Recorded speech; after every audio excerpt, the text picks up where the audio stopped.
കൊടിയത്തൂരിൽ ഇടതുമുന്നണി സ്ഥാനാർത്ഥികൾ നാമനിർദ്ദേശ പത്രിക സമർപ്പിച്ചു. വരണാധികാരി അയോണ തോമസ് മുമ്പാകെയാണ് പത്രിക നൽകിയത്. ആകെയുള്ള 19 വാർഡുകളിൽ 17 വാർഡുകളിലെ സ്ഥാനാർത്ഥികളാണ് പത്രിക നൽകിയത്.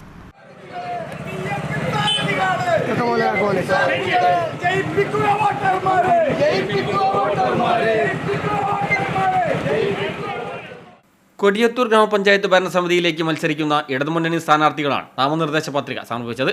ആകെയുള്ള 19 വാർഡുകളിൽ 17 വാർഡുകളിലെ സ്ഥാനാർത്ഥികളാണ് പത്രിക നൽകിയത്. കൊടിയത്തൂർ അങ്ങാടിയിൽ നിന്ന് നിരവധി പ്രവർത്തകർ പങ്കെടുത്ത പ്രകടനത്തോടെയായിരുന്നു പത്രികാ സമർപ്പണം.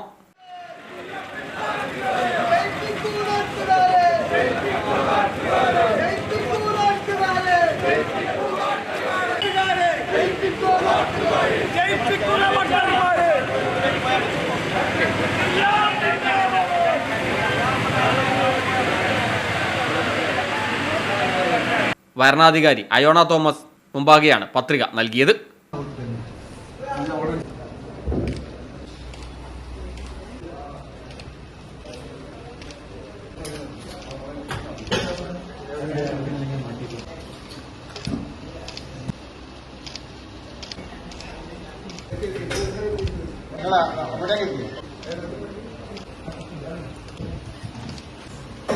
പ്രകടനത്തിന് LDF നേതാക്കളായ Johny Edassery, VK Aboobacker, Binoy T Lukose, E Arun, E Ramesh Babu, Jorjan Thomas, Ghulam Hussain Kolakkadan, Mathew Tharapputhottiyil, Muhammad Pulikkal, VA Sebastian, Aziz Kunnath തുടങ്ങിയവർ നേതൃത്വം നൽകി.